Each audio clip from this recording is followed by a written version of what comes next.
Welcome to week 4 of a bread month. Now, I've been hearing from lots of you who've been loving bread month.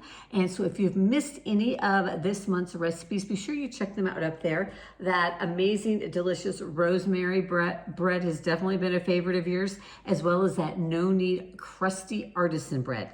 And last week we did single serve monkey bread in the air fryer, but you can also do it in the oven. So check those out. But today we are making small batch challah bread.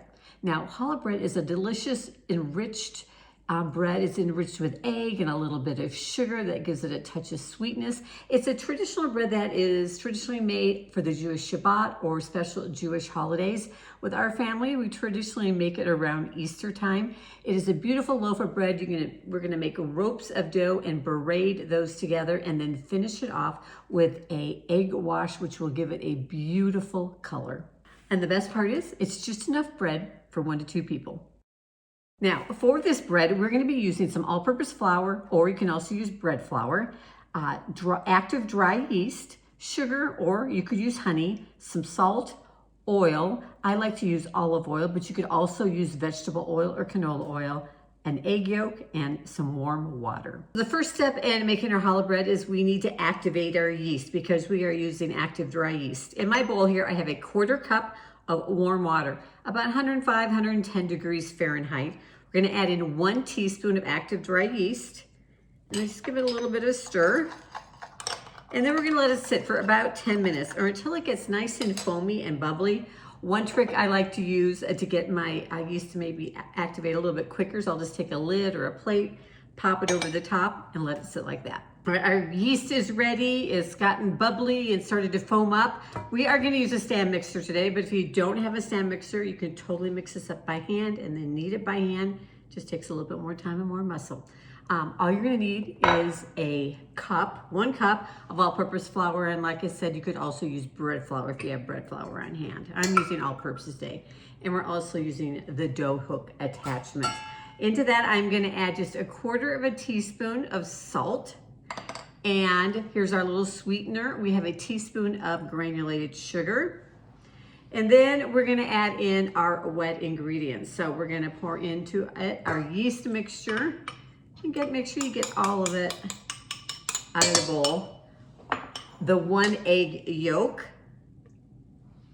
and then our oil. And I am going to use oil. Now, the reason they use oil is so that this bread is kosher. If you're not eating kosher, you could also add butter into this, and I would probably melt the butter and let it cool. But we're gonna use olive oil, but you can also use canola oil. And we're gonna use 2 teaspoons of the olive oil.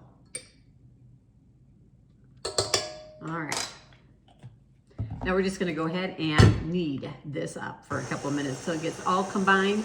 What you want is that dough that is nice and soft and smooth and just slightly tacky, not sticky, just tacky.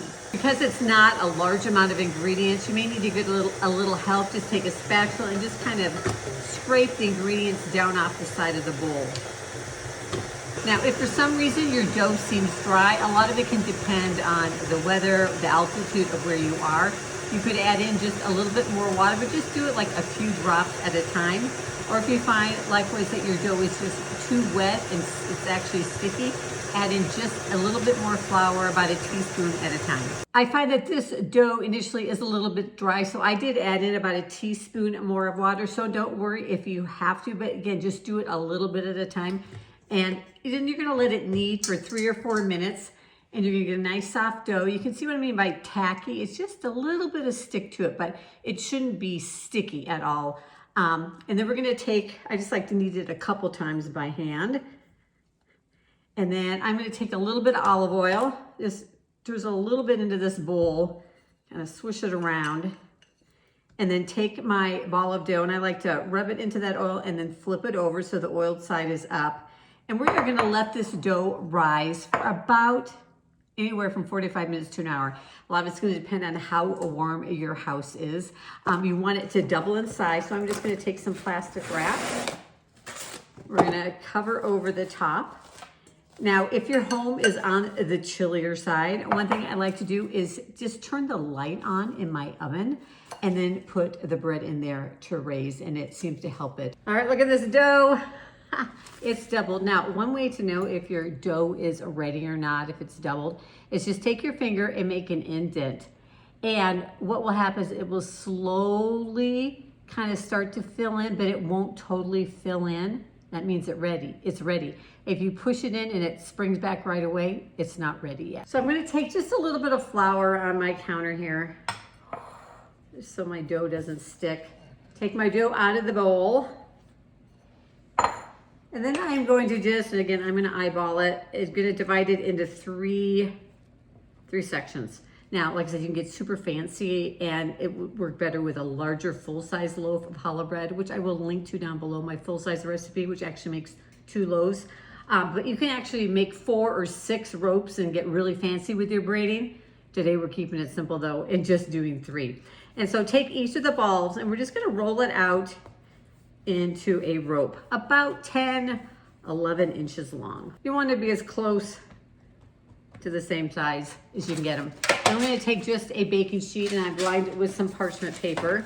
Go ahead and place your 3 strips on the baking sheet and we're going to join them together at the top. And I just kind of pinch them together so that they hold together, and then we're going to braid. Now, if you've never braided before, I'll show you how. Take the one on the right, cross it over the middle one. Take the one on the left, cross it over. Cross it over the one you just brought over. Take now what is the middle one, cross it over, and just keep alternating, crossing them over. And then when you get to that end, tuck those in together and tuck it underneath. Now you want to braid it loosely, not too tightly. So after we have it braided, we're going to get it ready for its second rise. This bread does rise 2 times. So we're going to take just a little olive oil and just lightly brush the top. We mainly do this because we're going to cover it with some plastic wrap, and we don't want that plastic wrap to stick to our dough as it is rising, because then when you go to lift it off, it could cause the dough to deflate. And if those ends kind of poke out, just poke them back under again. All right, cover with some wrap, and then we're gonna let this rise again until it has doubled in size. Again, it will depend on the warmth of your house, probably anywhere from 30 minutes, maybe up to an hour. Use my little oven trick though. Turn the light on, put it in the oven, works great. All right, look at our bread. It has doubled in size. Lovely, look at that. All right, now we are going to use the rest of that egg. Remember, we put the egg yolk in the bread. We're gonna take that egg white and we're just gonna lightly brush, do it nice and light because you don't want to deflate the bread at all. We're gonna preheat our oven to 350 Fahrenheit, and then we're gonna bake it for 15 minutes or until it's nice and beautifully golden brown. It's gonna turn really pretty golden brown color, especially thanks to this egg white wash we're putting on it. So make sure you get it all and kind of get in there so that it's nice and evenly coated. All right, into the oven. All right, our beautiful challah bread is done. Now you can let it cool, and then you can slice it, but at our house, we like to just tear off a chunk, put a little butter on it, and enjoy. Now this bread would be perfect with just about anything, but especially our lasagna for 2 recipe up there and the baked ziti for 2 would be perfect. And stay tuned because next week we are gonna make beef stew for 2, and this would be a perfect addition to that meal. So like I said, at our house, we just grab a little piece, add a little butter, and it is delish, the perfect amount of bread for 1 to 2 people. Now, if there's a recipe, a bread recipe you'd like to see made in small batch form or some other family favorite recipe, leave me a comment down below. Thanks for watching. Make sure you subscribe to my channel, and we'll see you in the next video.